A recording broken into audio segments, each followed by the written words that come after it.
It was Holy Thursday afternoon, 2006, at 2 p.m. I was in the second floor patient area of the MD Anderson Cancer Center with my wife by my side. I was wrapped in 4 prepared blankets because I didn't have any blood to keep me warm, yet I was still cold.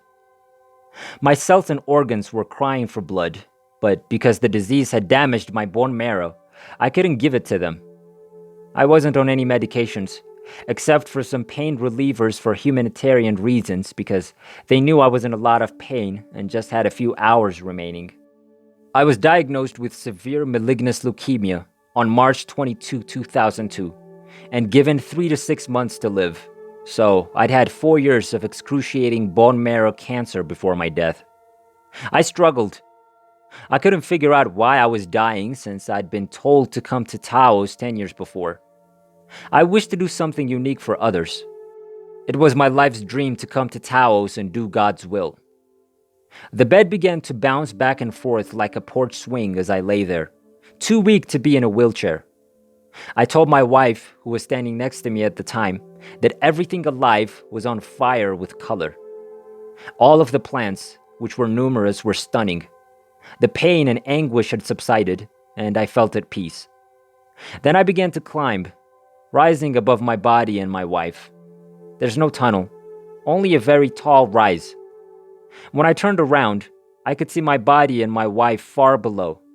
However, I had no fear of falling, only of being gently raised higher and higher. Please keep in mind that out-of-body experiences and death are not the same thing.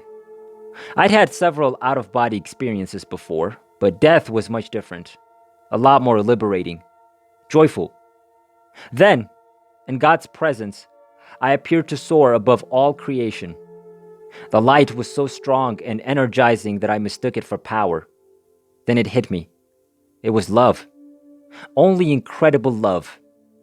I examined my body for flaws, but I was flawless. I had 360-degree vision and could see everything. Creation, universes, and life.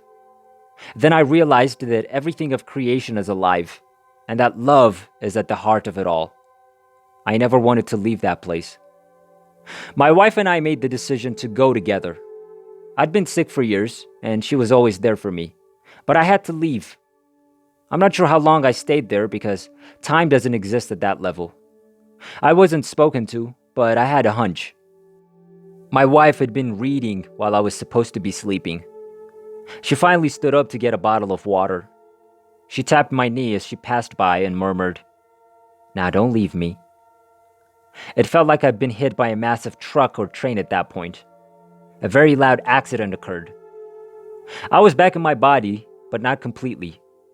I could still see all the wonderful lights and color rays emanating from everything alive. The colors weren't from this world. I was also filled with unwavering affection. The miracle wasn't that I returned, but that I didn't have a viable body to return to. I didn't have any blood.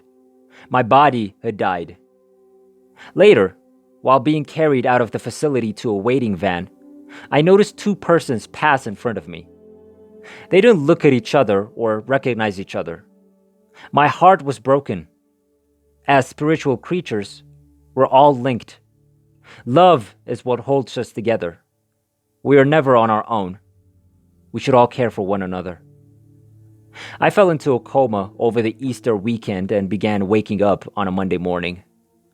My wife said that I was resting in a regular position with covers on, but it appeared to me that I was upside down at the foot of the bed. Hers seemed to be right up against mine. "Do you want to go on?" she said. "No. I want to stay and fight and go with the light," I responded. She stated she then looked up into the sky and exclaimed, "You can't have him." I could see the lights surrounding anything that moved. I was unable to stand, walk, or even crawl. My body was completely drained, yet I was still present, clearly hovering around my body in spirit form. My oldest son, a Native American healer, had traveled all the way from Colorado to see me. He was taken aback by how horrible I looked. When he took my hand, he was taken aback by how much force I possessed. I could feel my cancer fighting him as he did his healing ceremony. There were these black things that resembled squids, with single sharp black fangs on each tentacle. He later informed me they were this black oily material. I noticed enormous beams of light emerging from the tops of his and my wife's heads as he worked. They were at least 6 foot broad and extended into eternity. Hers blossomed into a gorgeous crown approximately 15 feet above my wife's head. My higher self was standing behind them, and my son's higher self was standing in front of me. We were both wearing monk-style robes, mine darker than his. Then, as the days passed, I began to notice a dark, shadowy figure through a lonely alley or tunnel. At first, I had no idea what it was. Then, as it got closer, I became more selfish. It was all my ego. When it fused with me, all of the lights went out, and I became fully human again. I'm the only person in the world, according to MD Anderson, to have survived the final stage of cancer. I was allowed to fly home to Taos 2 months later, but I had to get 4 transfusions of red packs of concentrated blood cells before I could board the plane. Doctors met me in Santa Fe and provided me with oxygen so that I could breathe at higher elevations in New Mexico. I only have 1 partial lung with 40% respiratory capability due to a previous terminal condition. Nonetheless, after returning to Taos, I developed 20 severe bouts of pneumonia, 12 of which were fatal. Nonetheless, I survived. I've also had numerous other illnesses that should have killed me, but I always seem to survive when others around me don't. For example, acute pancreatitis, 2 strokes, one of which resulted in a 50% loss of vision, from which I recovered while the damage was thought to be permanent. I could keep going.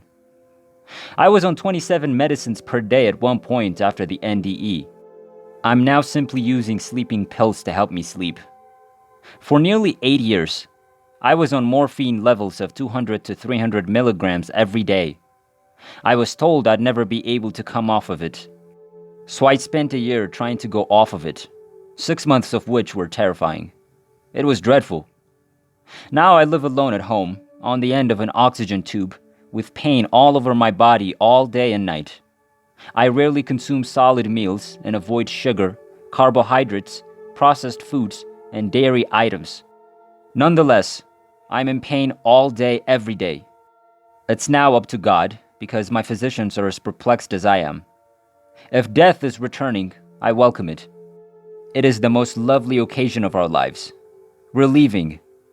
I'm more psychic than I've ever been. I've cured others. I'm seeing angels. I see people's futures and difficulties.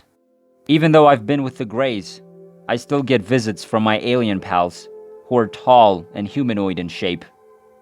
Come by and see me, they say. I hear great voices telling me things I'd rather not say here. I've discovered that some of the most beautiful and spiritual things are simple things like opening a door for someone, smiling at those in need, assisting someone in need, and expressing your love. Simple things that anybody can do.